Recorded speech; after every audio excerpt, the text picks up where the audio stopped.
Welcome to Joynews Desk. My name is Stephen Enti. I'm sitting in for Atani Emmanuel. And this morning, we're grateful that you could make time with us. We'll be looking at a number of issues. We'll be tackling the National Labour Commission issues. The Labour Commission has summoned the Education and Finance Ministries over the teachers' unpaid book allowance. We'll be tackling that too. And we'll take a look at Ukraine, the crisis in Ukraine, and ask the key question: is this demonstration of a threat to world peace? We'll be speaking to some experts, and we'll be taking your comments also. You can post them on our Facebook, facebook.com/Joynews on TV. And if you're active on Twitter, you can send us a tweet.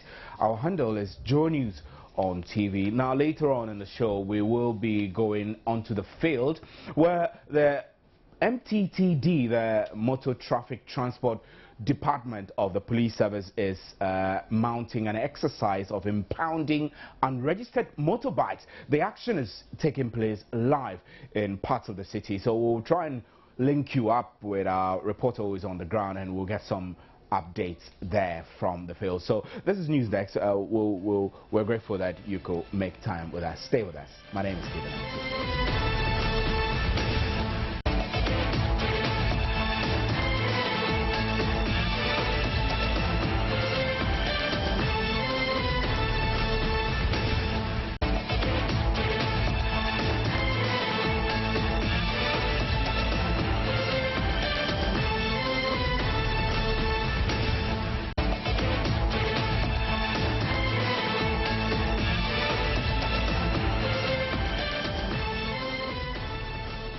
Well, the National Labour Commission has summoned both the Finance and Education Ministries to appear before it to explain why book and research allowances to university teachers have not been paid. Members of the University Teachers Association of Ghana, UTAG, gave government an 8-day ultimatum which ends Tuesday, April 15, to pay their allowances or risk a nationwide boycott. The two ministers, Seth Tekpe, who is Finance, and Professor Nana Opoku-Agyeman from Education, are therefore expected to appear before the NLC Tuesday with concrete steps taken to address the lecturers concerned.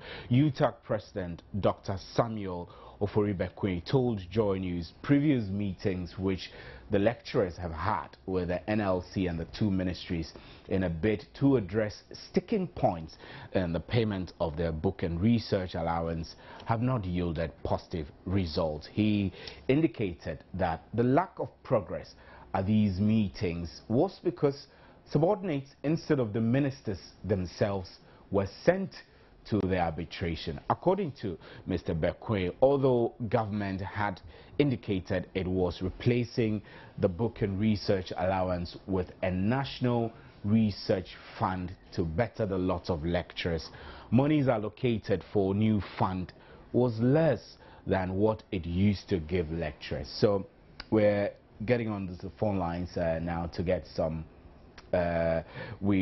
we now have on the phone line Paul Krampa, the Public Relations Officer of the Ministry of Education. Paul, good morning and thanks for joining us on News Desk. Stephen. How are you? I'm fine, thank you. So the key questions we want to address is that this whole book and research allowance that university teachers are asking, have not been paid for. What exactly is it? Yeah, over the years, the ministry was paying book and research allowances to university and then polytechnic lecturers. But as time went on, we realized that that money was not adequate for them. There was the need for us to have a fund that will actually enable them to undertake meaningful research work. Because if you look at the money that is being given, it is not sufficient, and it cannot undertake any meaningful research work. Based upon that, we held consultative meetings with the vice chancellors, the rectors of polytechnic, as well as POTAC and then UTAC, to tell them that there was a need for us to have a research fund. Right. Yeah, and that was actually the proposal was to the government approved of it, and as you recall, during the budget for 2014, the finance minister indicated that that the government was going to set up a national research fund to enable as many lectures as possible to access and then undertake meaningful research. Now, throughout our discussions with POTAC and UTAC, they were not so interested in it. They still insisted that they wanted a situation whereby they will continue to receive their book and research allowance, and that there should be an independent research fund. If you get a point. Yes, I do. Then that one should be independent. But you know, this research fund in question, the teachers, most of UTAG members we have spoken to, have concerns about the equitable distribution or ease of access to this fund. I mean, which really is tied to their ability to progress. So, I mean, what really have you been talking about with them? Stephen, the money that they are talking about is nothing to talk about, honestly. It's not anything that anybody can undertake any meaningful research work with. You get the point. Now, we have realized as a ministry that there is the need for our lecturers who are researchers to undertake meaningful research work instead of this peanut that is being paid to them as book and research allowance. You know, we should also forget the fact that it's just book and research. It's not, the whole amount is not meant for research work. It's part is for a book and part is for research. You get a point. Now, they are saying that they are interested in the research allowance. I mean, the research fund, but that should be independent of what we collect. That is the book and research allowance. That should be independent of the research fund. But we are saying that now that the whole fund has been set up to cater for all this just relating to research work, there wouldn't be any need for us to continue to pay the book and research allowance while there is a bigger fund. But Paul, has the fund been set up? I mean, what we know is that the ministry was considering setting it up. Has it been set up? Yes, it has been set up. And has the modalities of accessing been made clear to the teachers? Modalities for the assessment are ongoing. In fact, they were invited to serve on the committee to draft the modalities for the assessment of, for lecturers to assess the fund. But they refused to participate. They said if they participate, then it means it will be binding on them, and that it means that they will not collect their research book allowances because they'll be part of the decision making. You get a point. But some of us are of the opinion that now there's something that has been put in place for you. I mean, you should be part of it. And if you have some misgivings, that will be a platform for you to express them. But if you say that you will not participate in the program, then it means that what decision that is arrived at, you may not be part of it.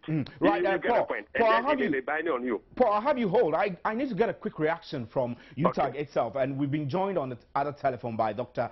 Samuel Ofori-Bekwai, who will quickly react. So, Dr. Bekwai, you heard Paul saying that, well, I mean, the teachers' demand for this research allowance, the amount is insignificant, really, and it's nothing home to write about. So why are you not going for the money that will be accessible with the research fund rather than your fixation with this book and research allowance? Yeah, thank you very much. Yeah, I'm rather very surprised and sad for somebody who knows nothing about Good Song University. So far as our work is concerned, to be on radio saying this. As if we are kids and we don't know what is good for us. Has he ever taught in a university before? Does he know what it takes to teach in a university? Well, we should give us a break. We are not kids to come and tell us that what they're doing for us is not good. It's good, it's better than what we are having, and we are not seeing it that way. We are doing the work and we're telling you that what you are bringing is rather going to destroy the work. Ask him, when a lecturer is employed, what resources do they provide for the lecturer to do his work?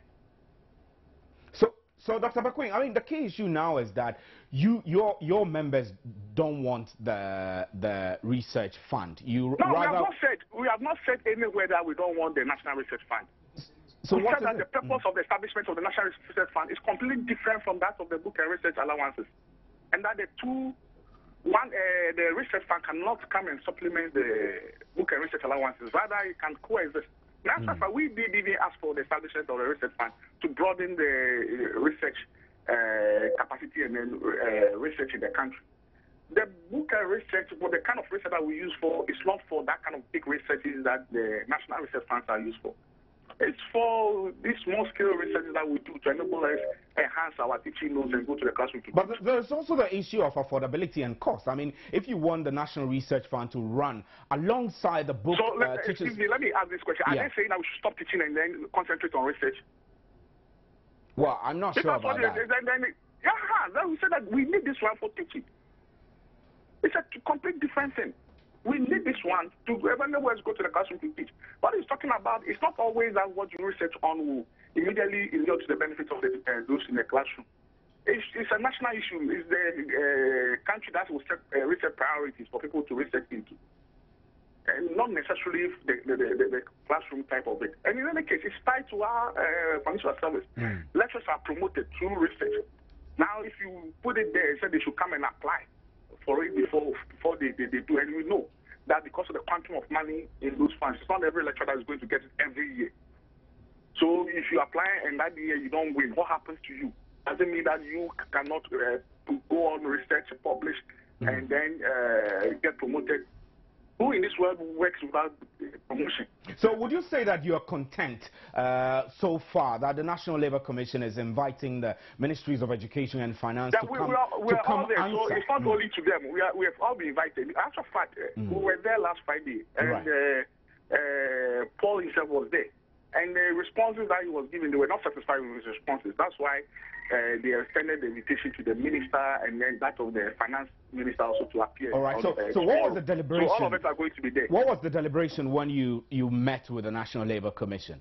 Is it something you can share with us? The National Labour Commission more or less sits as a high court, so they were looking into the case. They were summoned more or less, and so we sent a notice to them. So we were more or less the complainant.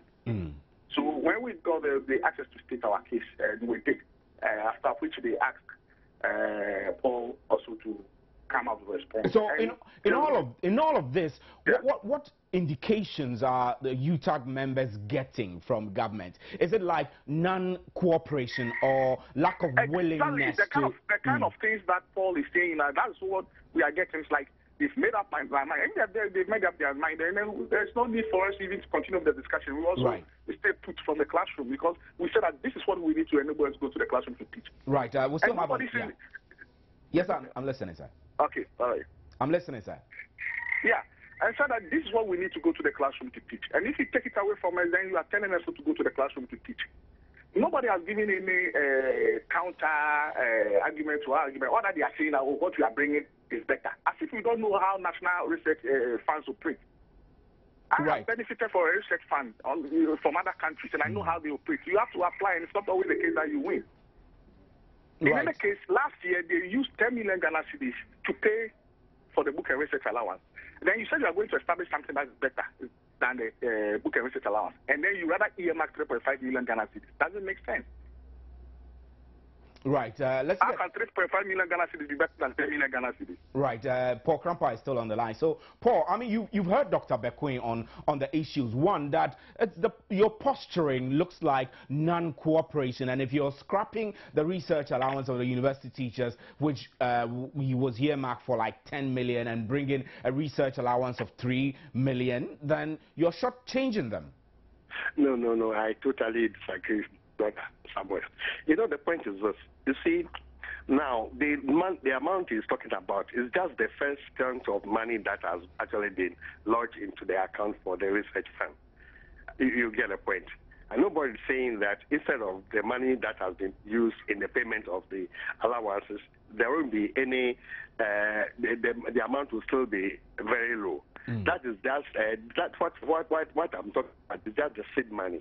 The seed money for the setting up of the research fund. You get a point. Now, well, we have not exhausted the discussions with them. I mean, we are still dialoguing with them, and tomorrow we'll all meet at the National Labour Commission to continue with that, which is being moderated by the National Labour Commission.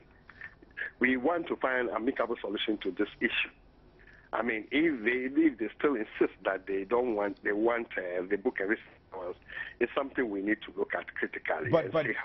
But you have not responded to their demand that they wish the research fund and the book allowance run alongside. That they. No, but the point is, Stephen, it will be very. I mean, where do you get to set up a research fund and then continue to pay the book and research allowances? You get what I'm trying to say. But they're saying that the two do different things. The two do different things. No, that but you're possibly suggesting they should stop teaching and concentrate on research. No. Nobody. You see, the whole thing is that to look at the issue critically. You get a point. Now, and that was why I stated earlier that dialogue has not ended. We'll continue the dialogue. We'll look at the issues critically and how best this issue could be addressed. I mean, we will not be happy for our lecturers or their services. No, they are doing a good job. We need to sit down with them and continue discussions. And now that the Labour Commission has actually agreed to facilitate the discussion, I will only say that we need to wait patiently and then go back to the Labour Commission tomorrow and then find an amicable solution to this particular issue. But are you willing to back down? No, that will all depend on the discussions that will ensure at the Labour Commission tomorrow. So that it will depend. It will all depend. So it is an issue we need to actually look at, critically, and then arrive at a consensus. Right. Thank you very much, Paul Krampa. We're grateful that you could make time on Newsdesk. I still have Dr. Bekwin on the line. So, Doc, you heard Paul Krampa that everything might depend on what happens at the meeting tomorrow. Yeah, that's our position too. And then, seriously, to depend on their stand, whether they are going to still reasonable rights, and then we'll move forward from that point. But if they still come around and treat it as if sticks and say that what they are going to do is better than what we already have, then we will not see. We will not see our way forward, and then perhaps we will have to execute our intention. Are there specific expectations you have? Yeah, we've told them point blank that for us, the beginning of the discussion is where they know what the book and research allowances are for, and then they put it aside, and now we start thinking about how do we run the National Research Fund. You can find out the whole world over. Nowhere in this world are national research funds established with the allowances of lecturers. It's not going to be for lecturers alone. It's for any researcher, wherever that person is, including those in the private universities. As we speak now, some private universities in Ghana here are paying $2,000 to their lecturers for research allowance and $1,500 as a book allowance. Are they also being asked to bring their allowances on board? Why should we bring our allowance on board, then for them later on to come and access? Is it fair? So this is what we are saying, that they don't understand what the book and research allowances are for. Right. And before we can have any headwinds, that they have to get that understanding clear. And then all of us will now brainstorm about how to establish the National Research Fund. We don't even have a national research policy in this country.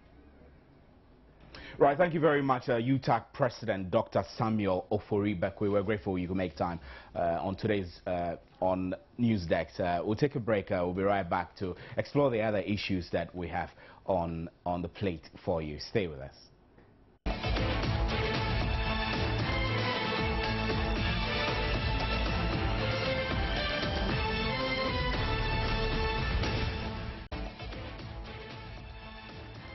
Welcome back to Joynews Desk. My name is Stephen Nt, and scores of unregistered motorbikes have been impounded by the Motor Traffic and Transport Department of the Ghana Police Service. It is unclear the number of motorbike users that have been arrested as per the operation, which started early this morning. Joynews' reporter Dorcas Ankoma is on the beat now and is joining us on the telephone with updates. So, Dorcas, you are there in Accra. Can you tell us specifically where you are located and what the situation is there? Stephen, currently I'm at the Mima police station, where over 20 motorbikes have been seized by the police here, and we are not being told why they are really taking the motorbike. We are yet to be briefed by the commander. But I've spoken to some drivers, and they are not happy about the situation. They've been kept here for over 1 hour. Some are company drivers who were on their way to make deliveries. Their vehicles have been registered and still their motorbikes were taken. They came with their documents and they were told to wait for a screening exercise before they get their motorbikes back. Right, so Dorcas, I mean, you're telling us that these riders, some belong to dispatch companies who are doing deliveries, etc. But are they registered? Are their motorbikes in question registered? Yes, they are registered. They're registered. They are taking both registered and unregistered motorbikes. And they said they are going to undertake a screening exercise any moment from now. Right. So those who have their documents intact are here waiting for the screening exercise to begin so that they can take their motorbikes back and go about their normal duty. I see. So have you been able to find out exactly which parts of Accra this operation took place? These 20 motorbikes you're talking about, which part of Accra were they picked up from? These motorbikes were picked up around Paloma on the way to cycle. Yeah, that's where these motorbikes were picked up. So that's along the ring road. Yes, along the ring road. Right. So have the police said anything, especially to suggest the reason why this operation, whether it's intelligence-led or it's just an exercise to crack down on certain category of riders? We've been trying to get some information from the police, but the commander here says we should wait for a while. She wants the screening exercise to start before she talks to us. So right now, I can't tell you anything from the part of the police. Right. So these riders you spoke to, earlier you mentioned that you spoke to some of the riders who were company dispatch riders and had some things to dispatch. What kinds of documentation did they say they have brought to the police? One man showed us his registration, his license, and then the motor vehicle registration from the DVLA, some documents. Right. So basically, these are documents to cover the registration of the vehicle plus insurance and other things. So what's their mood? They're angry, I guess. They were angry. They were not happy with the situation. And you're not able to tell us whether the police is going to let them off soon or will process those ones they find culpable to court? They are going to get their motorbikes back after a screening exercise. When the screening exercise is going to begin, they don't know. Right. So they are still here. Okay. Waiting. All right. Thank you very much. So what else can you report to us? I mean, of all the incidents that are happening, are there issues which we haven't touched on, which possibly has come to your attention you'd like to share with us from where you are? So far, nothing. But we are still here. We are looking at everything going on. We'll be reporting back to you as and when anything comes up. Thank you. Thank you very much. That's our report on the beat, Dorcas Ankuma. And as you heard him, the police Mttu has mounted an operation in parts of Accra, mainly focusing on the Ring Road area, arresting motorbikes. Earlier, our understanding was that these motorbikes were unregistered. But as you heard Dorcas telling us, some of the motorbikes are registered and the riders are not enthused with the police action. They don't know exactly why the police have arrested them, and some of them are company dispatch riders who have some dispatches to do in the wee hours of the morning. We'll keep you updated on the situation as it unfolds. Our reporter Dorcas is on the ground. Our team is also on the ground, and we'll be bringing you up-to-date upbeat from the field. You can also send us your messages via Facebook, facebook.com/Joynews on TV. And if you're active on Twitter, you can send us a tweet. Our handle is Joynews on TV, and we'll be glad to read for the whole world to hear. My name is Steven. This is News Desk, and to other stories, the U.S. President Barack Obama has urged his Russian counterpart Vladimir Putin to use his influence to make separatists in eastern Ukraine stand down. The phone call, we're told, between the two leaders came as pro-Russian activists continued to occupy buildings in the eastern towns of Ukraine. For his part, Mr. Putin rejected accusations of Russian interference, calling the reports unreliable. On Sunday, the former U.S. presidential hopeful, Senator John McCain, impressed on the Obama administration to, as a matter of urgency, provide weapons to Ukraine.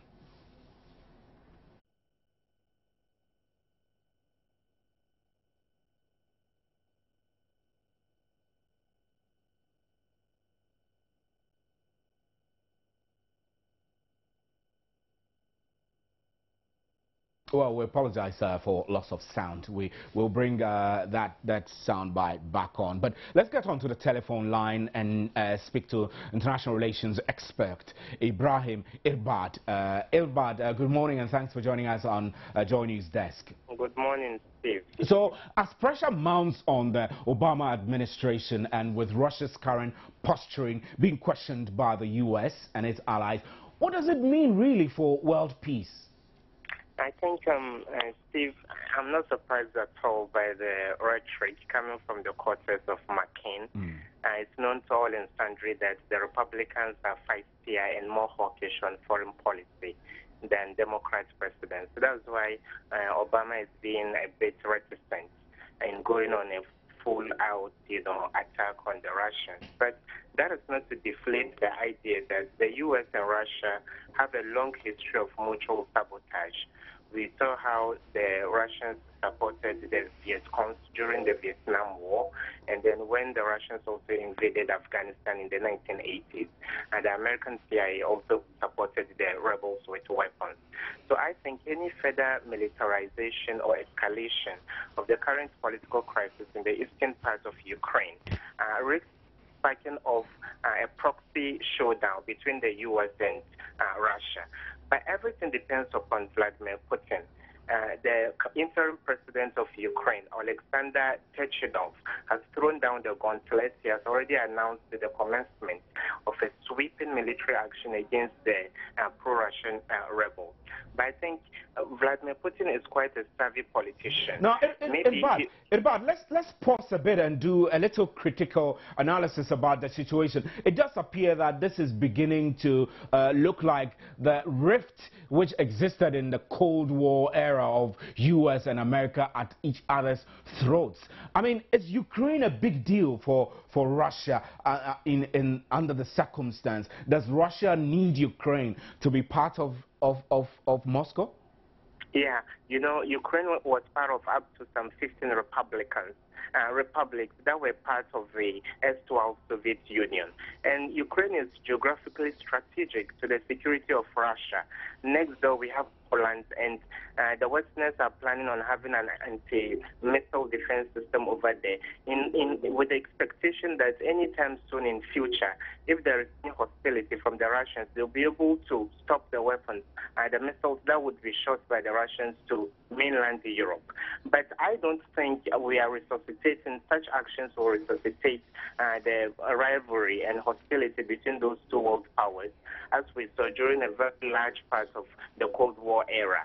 I think much depends upon the posturing of Vladimir Putin. But just as I was honing in, I said he's a savvy politician, and I expect that he will reduce the tempo of the crisis by de-escalating a bit.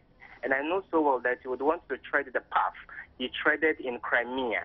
But since there is so much international pressure upon him, he will pull the plug on the support of the pro-Russian rebels a bit. That is a possibility. But in a worst-case scenario, I think there will be either that he will try to also arm the separatists in the eastern part of the country, as they can squarely face off with the Ukrainian military that has been deployed over there. So in any case, I think Vladimir Putin, just as Obama spoke to him yesterday and underscored the point that he should use his influence and clout in the region and to make sure some sanity prevails. But Steve, my reading of the situation is to have a lasting peace in the restive part of the country, perhaps I think the time has come for the international community to revise its notes and consider a potential federalization of Ukraine. Because those pro-Russian separatists are Russian-speaking people. They are just like the others we have in Ghana. A majority of them are in both sides of the border. So if they really want to join Russia, then they should be given the opportunity, not even to be annexed, just as we have seen in the case of Crimea, but they should be given a certain modicum of autonomy to determine their economic and political destiny. And we know so well that the Americans played a pivotal role in helping the neo-Nazi fascists that are now in charge of Kiev today.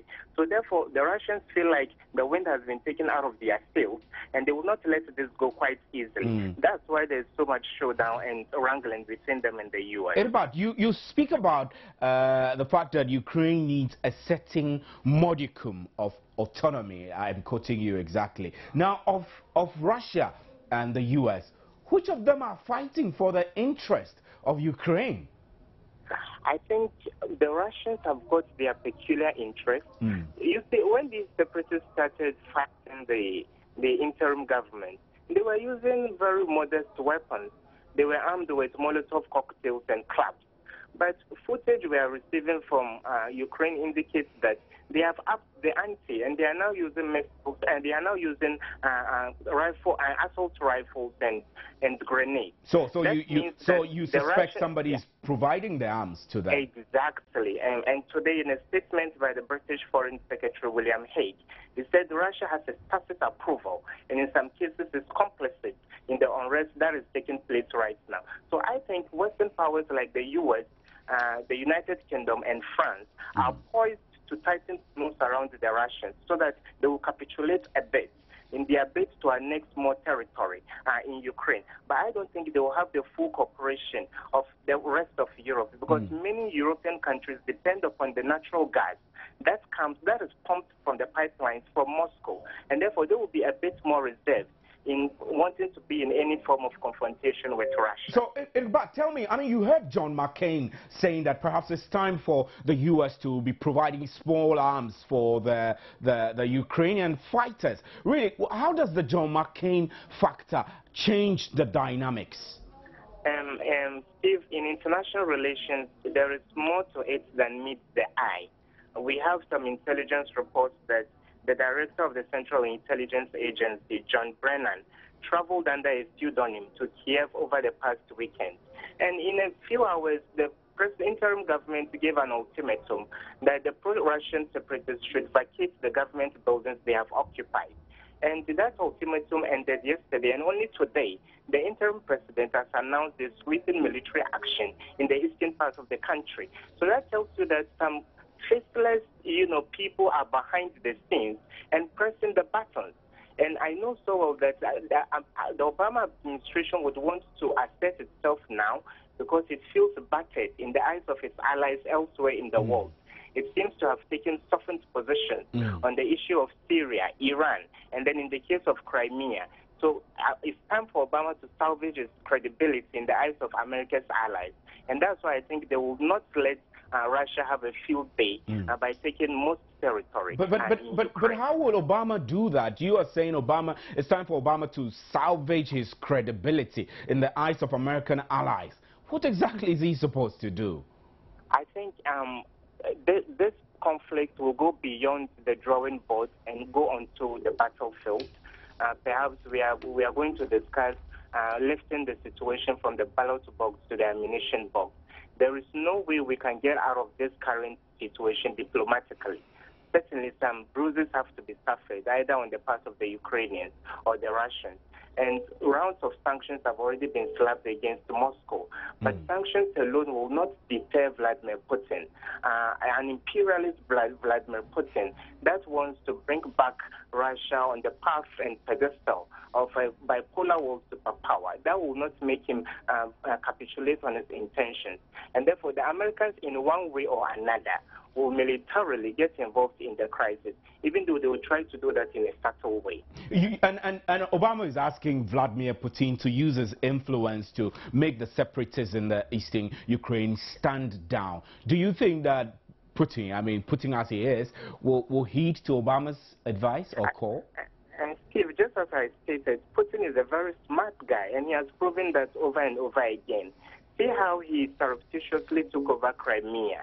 It started as something surreal. Then we had got into reality. So I think, considering the fact that there is so much international pressure, and that pressure is not only coming from the U.S., the UN General Assembly recently voted on the annexation of Crimea, and up to 100 countries stood against Russia. And therefore, he understands the repercussions of taking any widespread military intervention in mainland Ukraine. So therefore, I think he will rearrange the pawns on the chessboard of his options currently by, pulling the plugs a bit so that later he resumes the escalation. So therefore, one of two things could happen.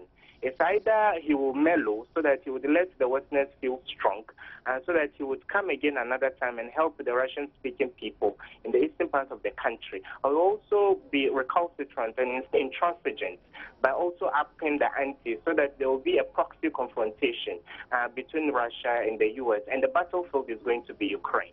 The battlefield is going to be Ukraine. Quickly now, let's begin to wrap up. I'm wondering really what all of this means to the rest of the world. How is it playing out to Africa and the rest of the world?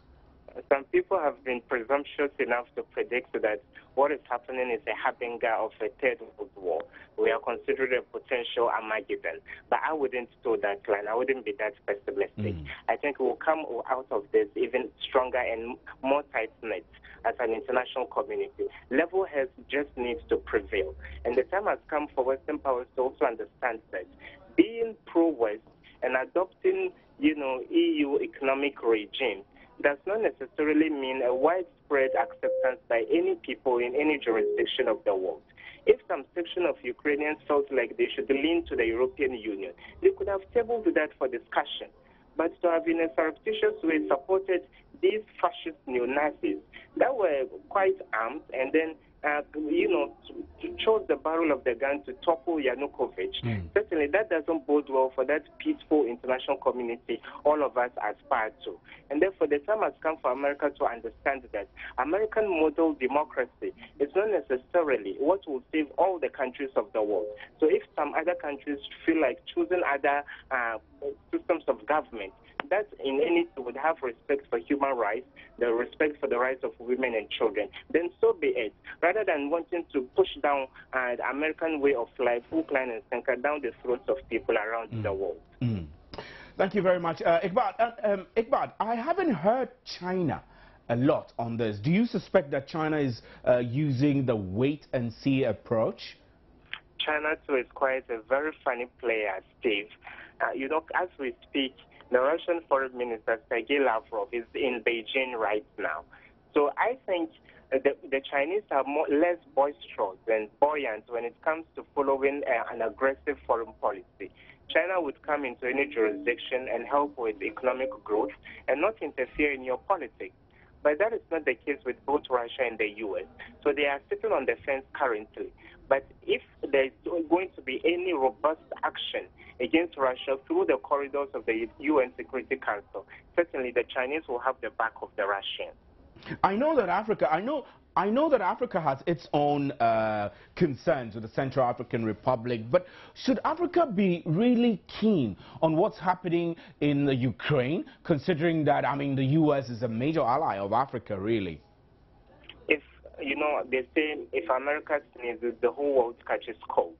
And anytime America goes to war in any foreign land, certainly they would, reduce their financial aid to other third world countries, because certainly they need to continue pumping more resources into those theaters of war. So an America that is not fighting at any point in time is better for the economic well-being for Africa and other third world countries in Asia. So if America is engaged in Afghanistan, then it has some commitment in Syria, then in Iraq. And we are now going to add Ukraine to the litany of the theaters of war. Then certainly we can't expect so much financial assistance from our American allies.